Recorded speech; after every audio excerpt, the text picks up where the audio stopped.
can't tell you how pleased I am with the turnout, with the interest in Common Core in Ohio and the future of our children, our state, and our country. Look, the U.S. Department of Education, the Obama administration is just pretending that there are federal laws, that just brushing them aside. They're pretending that they don't exist, that they're doing exactly what federal law and the Constitution tells them they can't do. The third piece of research that we looked at was the cost. Even though the Bill and Melinda Gates Foundation has spent about $200 million, and they've given it to everybody. All the major players around education, they've been funding to advocate for this. But what they didn't do was do any cost projection on what's going to cost states and localities to implement it. In fact, Pioneer was the first institution in the country to do a cost projection. We got a guy named Ted Rabarber, who had worked in the U.S. Department of Education under the first Bush administration and in the first administration of President Clinton. So he had worked for both Republicans and Democrats, and he had a lot of experience on both Capitol Hill, but also testing at the state level. And what he and his researchers came up with was a projected cost of implementation at the state and local level nationally of $16 billion. Again, that 90% of that will be picked up by state and local governments. None of the players around this bothered to tell anybody what it was going to cost.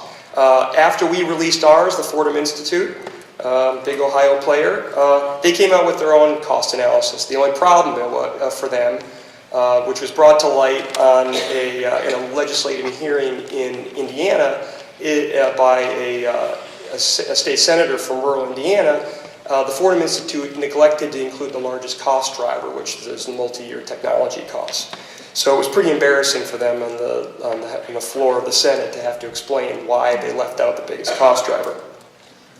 And Pioneer is a big advocate of school choice. The fact is that whether it's charter schools or vocational technical schools, or increasingly through school choice programs like in Indiana, voucher programs and archdiocese schools, many archdiocese schools across the country have adopted Common Core. The fact is that if all these different school choice options are being herded into the same set of standards or the same set of tests, there isn't going to be any school choice at all. And in fact, most of the big drivers behind Common Core, the Governors Association, the Council of Chief State School Officers, American Federation of Teachers, Achieving, all the big players from Washington, D.C. who are driving this, over 25 or 30 years, not only are they not school choice advocates, they have been hostile to school choice. They are in no way, shape, or form considered on the vanguard of pushing for parental choice. So I've given you a lot of bad news, but there is some good news too. And one of the most immediate ones is the example in Indiana, where the governor has just been sort of pushed into signing a law that pulls them out. There's other states, there's over 200 bills that are beginning to circulate through state legislatures. Oklahoma, their state senate just in the last week has approved a bill to pull out following their House of Representatives. There's a variety of different states, including Utah and Alabama and Florida and Oklahoma and others that have pulled out of the national testing. Texas from the beginning, I think everyone should say a little prayer for Texas tonight, because from the beginning they said, we're not doing this. Don't mess with Texas. We're going to get the best standards experts we can get, and we're going to elevate our standards higher. So for my money, Texas now has the highest academic standards in the country. A lot of pushback going on all over the country. The fact is that we can't respond to all of the inquiries that we have to speak because whether it's Salt Lake City or Indianapolis or Nashville or Tallahassee, moms in particular, and when you look over at the audience, it's almost all across the country, 70-80% of the people in the audience are moms, because the fact is that this is a genuine grassroots-driven effort. The moms and the grandmothers who do a lot of the work and the day in, day out work with their kids are seeing this poorer quality. They're not happy about it. They can't get any questions answered. When they talk about opting their kids out of the testing, they get told that they're going to be suspended, or all kinds of things that you wouldn't expect from, well, I guess maybe we would expect that from public officials these days, but unfortunately, these kinds of things are only driving more and more animosity against Common Core across the country. I would encourage you to gather as much information you can on the topic. There's a great panel of folks here tonight But there's a lot of information. Again, I can't underscore enough how impressive it is to see how well organized these moms are over social media and through groups all over the country. And you're seeing it whether it's in blue states or red states. People are really mobilizing because they're realizing that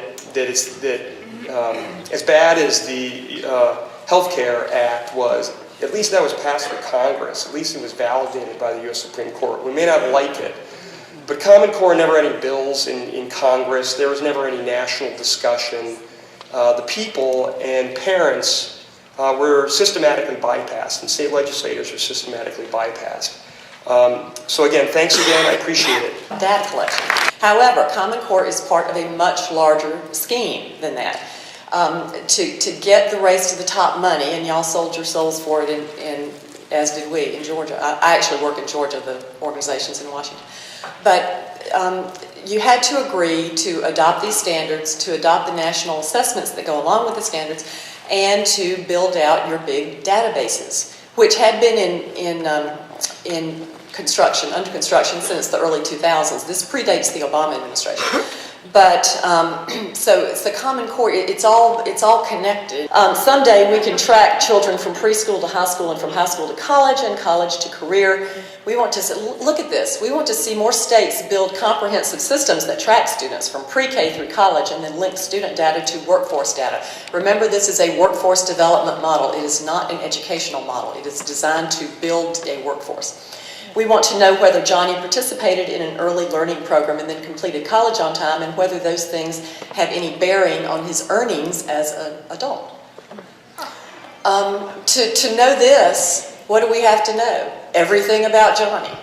Everything Johnny has ever done from the time he toddled off to preschool to the time he retires, we're supposed to know about it. The workforce development model came to a large extent in the modern era. It goes back a long way, but in the modern era it came largely from a man named Mark Tucker, who is head of something called the National Center on Education and the Economy. And he wrote a famous or infamous letter to Hillary Clinton back in the early 90s when her husband had just been elected president, saying what they should do about the education system and how they should make all this work.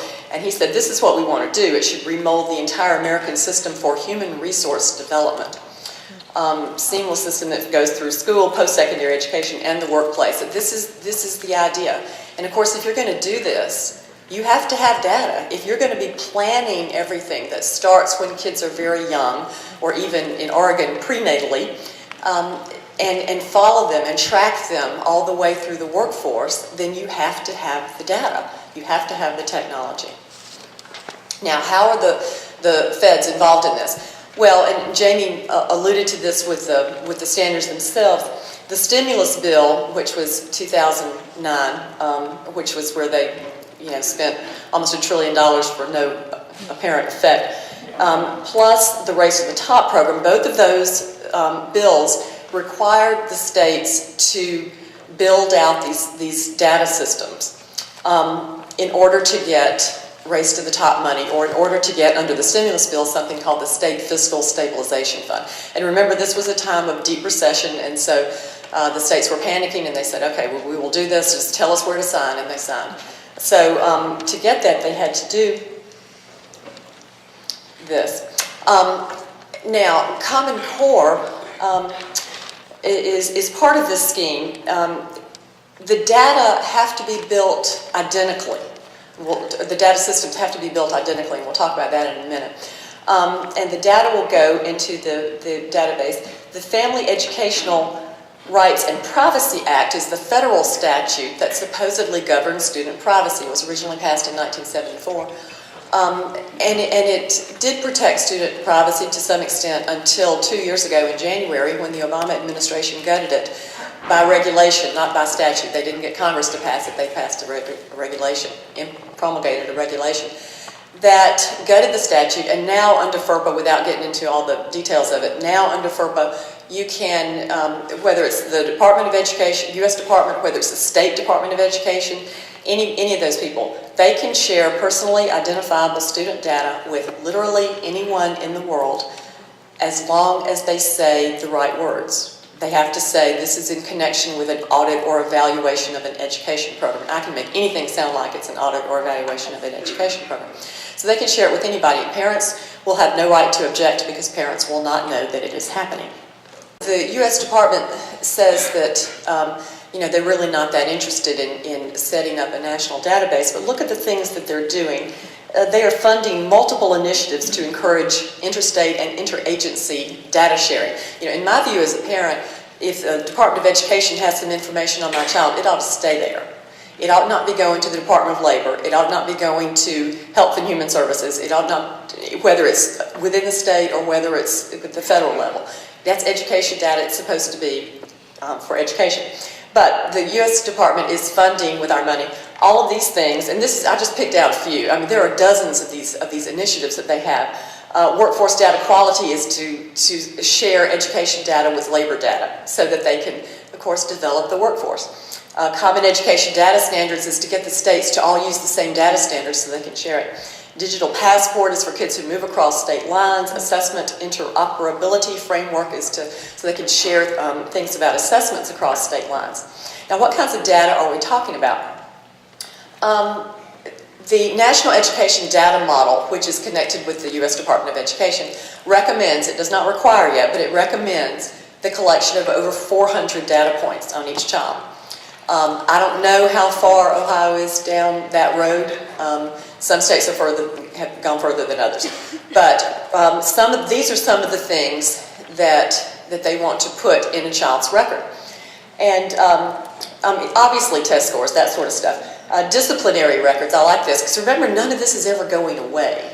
If your child has a rough 6th grade year and gets suspended for a couple of days, well, it's going to be there forever. And it's the end of the clean slate, because if the child moves to a different school, in their view, everybody at that school now should be able to see everything the child has ever done. So, I personally know people in my very own family who were awfully glad they had a clean slate when they went to a new school. But that's going to be gone. Now they want to see everything that's ever happened, and it will stay there forever. And so all of these things, some states collect Social Security numbers and use them routinely as identifiers. They're not supposed to, but they have a system based on the Social Security numbers. Sources of income, life insurance, all this stuff, it just goes on and on and on. Everything they could think of, they put in there. And the states are expected, they're not required yet, but they are expected to build out. Utility and privacy of data are goals that are at war with one another. If the data are useful, they cannot be anonymized. You cannot protect anonymization, because the more data points you have, the more you can data match. And if you know the kid's date of birth, you don't know his name, but then you know other things, such as whether he has an IEP or whether he's on free lunch, or or what grade is he in. And there are all sorts of examples in the education world of where they have been able to data match and identify kids with upwards of 80, 85, 90%, 100% accuracy. And if you're collecting 400 or anywhere close to 400 data points, data matching is not a problem. To get money into the State Fiscal Stabilization Fund, the states had to agree to build their data systems identically. They have to follow these 12 elements of this other act that was passed some time ago. So now, why would they be doing that? Why do they require that the state data systems all be the same? Well, we'll find, here we go. Because there is a federal statute that prohibits the federal government from maintaining a national student database. Is it starting to make sense? And he says, we collect billions of records of data. We're pulling data from everywhere, tens of thousands of places. He's talking about that fine-grained data. Common Core is the glue that ties everything together. If there's a medicine out there that we could give to you that would improve your health, we'll give it to you. But we have to first think, we do no harm. Right? You don't want to give somebody a medicine that's also maybe going to harm them.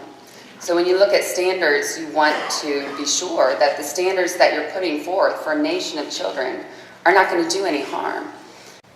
So now we're going to dig into some of the standards. This is the mathematical practices, and these apply to actually every grade, K through 12. So now that you are all experts on child development, I want you to read through some of these standards and tell me if you would ever put these on a kindergartner's standards.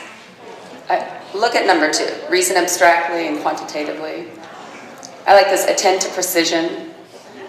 So this is my son. He said, Mommy, I stacked up the blocks. The big ones are on the bottom. Here's 2nd grade. I actually read this to my 2nd grader, Kate, and she burst out laughing. I thought that was so funny. I said, does this sound like your classroom? I'm not going to make them developmentally appropriate.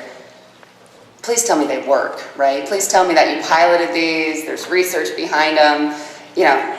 So when you look at the Common Core standards, do they have little names after it with dates that say, this was researched here, this was piloted here, this was done here? No, they don't. The research that they'll say they're research-based. When I looked into the research, it's really just statistics.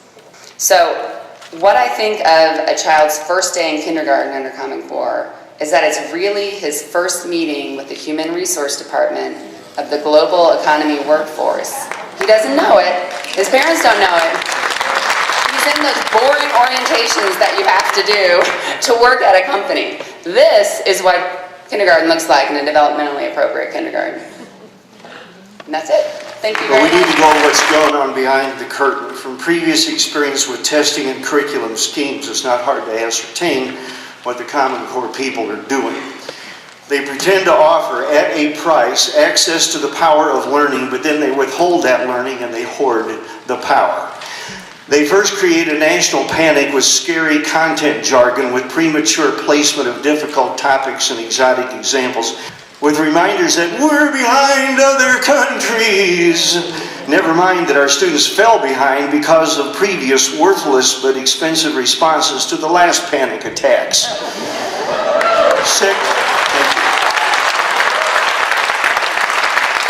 Second, with panic and jargon in place, Common Core people dumb down essential content in early grades, claiming to promote readiness and understanding and rigor. I will return to the issue of content weakness shortly. Third, the knowledge hoarders develop reassuring and foggy themes such as real-world modernization and technological innovation. The fog will help hide or excuse the dumbing down of basic curriculum content. We clearly see the basis of this garbage, which is simply insecure human nature. Only insecurity explains why people posing as caring saints want to hurt children. A proper elementary foundation begins with number, including counting forwards and backwards, by ones and then by twos and threes and fours and fives, and fluent recall of arithmetic facts. Common Core people may claim that fluent arithmetic fact recall is what they intend by their vague language, but without clear statements, the standards are open to abuse by publishers. Then one of the most dangerous goals of the National Council of Teachers of Mathematics will be realized. The original 1987 draft of NCTM's curriculum standards proposed delay of fluent recall of easy addition facts until 2nd grade. Fluent recall of facts can be attained by simply reading a set of fact statements aloud each day in 1st grade, both for addition and multiplication. And understanding may come later, it may be there right away, but it comes eventually. Fluent recall of facts makes higher mathematics easier to develop and to master. So why does Common Core call for delay? Also, why are the elementary mathematics vocabulary lists so weak? Also, why is there no telling time on the clock face or to the nearest minute in 1st grade, which we have done in lab schools and student teaching situations and so on? Identifying coins and their values, learning traditional arithmetic processes, all that sets the stage for algebra. Why make arithmetic processes so complicated and pointless? Is pencil paperwork expected, or will the schools cave to early calculator use prematurely? The National Council of Teachers of Mathematics has long been subversively peddling junk philosophies and practices and undermining effective strategies. Who here's a life member of that group? One of the worst of the junk has been in the impossible quest for that magic learning approach that will cement an idea in a student's mind right away. Cognitive psychologists who study scientifically how people learn, recall, apply, Know that each new lesson is but a first draft. 80% is gone in 24 hours no matter how well you teach it. Okay? And that first draft is efficiently tidied up in subsequent days after sleep has provided natural digestion of learning. There is no hurry. As to methodology, why is there no mention of ongoing review in Common Core? Now, what do I mean by ongoing review? Imagine your Buckeye basketball coach says, okay, team, Monday we're only going to dribble. Tuesday we're only going to shoot free throws, no dribbling. Wednesday we're going to be practicing three-pointers, no free throws, no dribbling.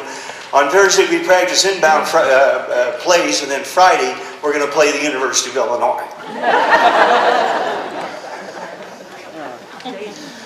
No successful coach of athletics or director of music or theater would do anything so ridiculous. With good coaching, each day's practice is mostly cumulative review with some time set aside for moving some aspect to some new level. Yet the ridiculous fragmented approach is how most people in the United States learned mathematics, and consequently why we have such national illiteracy and phobia regarding mathematics. Mathematics learning issues are issues of Judeo-Christian faith. Naked and you clothed me, hungry and you fed me, discouraged, and you gave me a way out. Inasmuch as ye have done it unto the least of these, my brethren, ye have done it unto me. These issues are civil rights issues as well. The degrading Jim Crow laws once told some people that they were inferior. These laws are gone, but the human insecurity prompting such degradation is not. Jim Crow laws have been replaced by mathematics classes devoid of clear, direct instruction, empty of the efficient Saxon exercise structure, and bereft of helpful assessments. This time the targets for degradation are children of every race, every faith, and every background short of extreme privilege. These classes, taught per those recommendations, will bind the minds and spirits of today's children more firmly and more destructively than the coal mine company store bound the incomes of the immigrant miners, binding more firmly and destructively than the iron chains bound the hands and feet of the slaves of early America. A nation at risk, an act of war. Okay, how are y'all doing?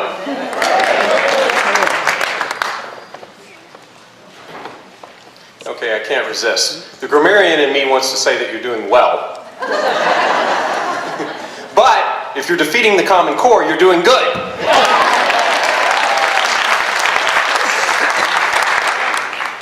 But let's do something fun. Are y'all ready for a Common Core pop quiz? Okay, very well. Even if you're not, I'm going to give it. So this is a standard. This is a Common Core standard. We hear a lot about standards, we hear about them in general, and we hear how this is really a good set of standards, and districts are left to do whatever kind of curriculum they want to, and we're raising the bar, are we not, from what Ohio had before by these new Common Core standards. Well, here's one. This is Common Core RF.K.3B, which stands for Reading Foundation Standard, Kindergarten, 3rd Standard B. Associate the long and short sounds with the common spellings, graphemes, for the 5 major vowels. Now you probably think, I'm going to read that again, you probably think you know what that means. Associate the long and short sounds with the common spellings for the 5 major vowels. Oh, one person has got it. So what you think is, okay, we're learning the vowels and we're learning their long and short sounds, right? Read it one more time. Associate the long and short sounds with the common spellings of the 5 major vowels. Okay, so here's your quiz. A is a vowel. How many ways are there to spell the letter A? 1. I don't get that. That's the joke that somebody said the other day. Okay, A, if you're from Canada. Thank you. It's clear now. So, but apparently the authors of the Common Core think that there must be multiple ways to spell those vowels. Well, let's go on to a different standard. This is RF.K.3A, the standard that just comes right before it. Demonstrate basic knowledge of one-to-one letter-sound correspondences by producing the primary sound or many of the most frequent sounds of each consonant. Again, I have to read this again. It's too convoluted to understand. Demonstrate basic knowledge of one-to-one letter-sound correspondences. That's actually okay. You see a letter, it has sounds associated with it, you're pronouncing the letter. No problem there. By producing the primary sound or many of the most frequent sounds of each consonant. What I read many to mean is more than 3. So here's your quiz question. Name me a consonant that has more than 3 sounds. There aren't any. The letter B, for example, has 1 sound, B. The letter P has 1 sound, P. The letter C has 2 main sounds, K as in cook, C as in city, and then in a very few foreign words, like the word cello, you have another sound. Otherwise, C, if it's operating like in the word special, it's operating as a phonogram, not as a single consonant. So what we're saying here is that the people who wrote these standards don't understand the vowels, they don't understand the consonants. What part of the alphabet did they get right?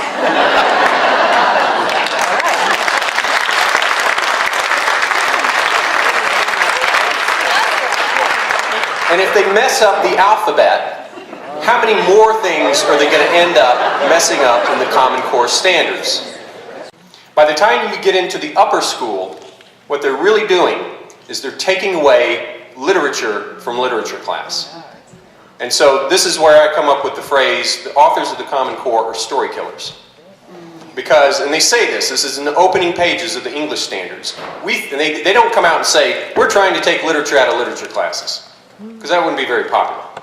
What they say instead is, well, we're going to have fewer literary texts than have traditionally been the case. And we're going to add in informational texts. And by the time you get to be a senior in high school, you will read 70% informational texts and only 30% literary texts. And I'll tell you what the reasoning is behind that, but here's the effect. They're killing off the great stories of a great people, the American people.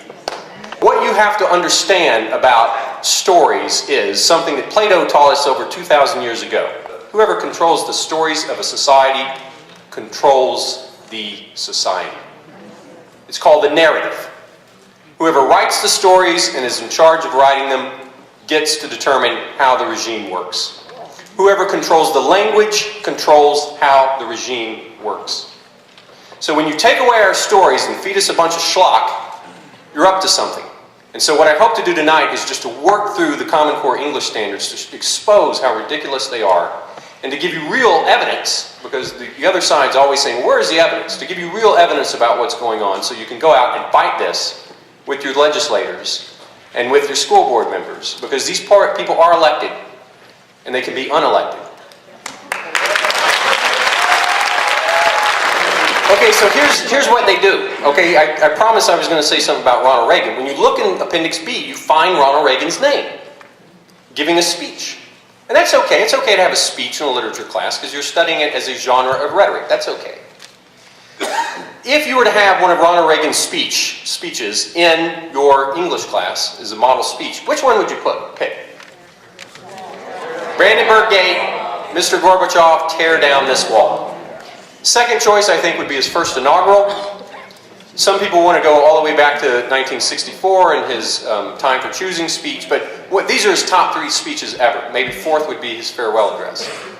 None of those speeches are the speech that they recommend of Ronald Reagan. The speech that they recommend of Ronald Reagan is this unknown speech that he gave at Warsaw State University. Why? Well, it doesn't become obvious. You don't actually figure out the clue until you look in a Common Core textbook, in which you find, in a unit on the Cold War, an editorial from the New York Times, 1999, on the 10th anniversary of the fall of the wall. And this editorial begins, "The Berlin Wall was bound to fall eventually." You remember how many times the New York Times was saying in 1980, yeah, the wall is going to come down any minute now. So at any rate, that's the first line. The Berlin Wall was bound to fall eventually. But that it came down as bloodlessly as it did 10 years ago this week is largely a tribute to one leader.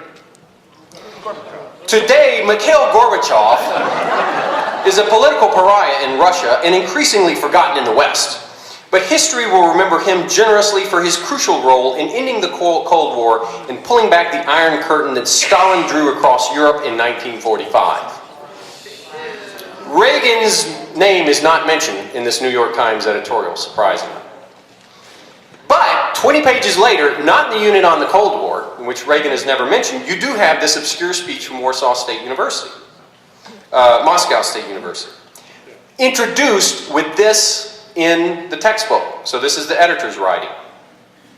Led by Mikhail Gorbachev, the Soviets were blazing through the greatest changes they had seen since the 1917 revolution. Although reforms were rapidly taking root, they were not far enough from communist ideology for Reagan. In this excerpt, notice how Reagan restrains his strongly anti-communist sentiments while still extolling the ideals he represents.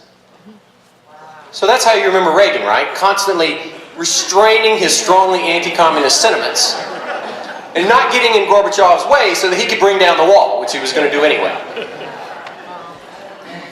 The children who would be reading this as sophomores in high school are 16. Common Core math, what's their birthday?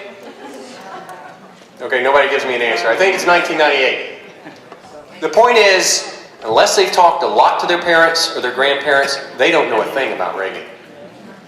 And so history is being rewritten, the story is being retold, and the story is within our living memory. This isn't something distant. This isn't the Great Depression. This is something we knew and saw, and it's being retold in front of our very eyes. So you take away Shakespeare, you take away Mark Twain, you give false ideas about Reagan, you replace beautiful stories like Pride and Prejudice, which, you find the name Pride and Prejudice in the Common Core standards. You will find it. When you go to the actual textbook, it's nothing other than a recommended reading. Folks, we got to care about our stories, and we got to take them back. We got to take our stories back. We have to take our schools back, and I hope that's a road to taking this nation back.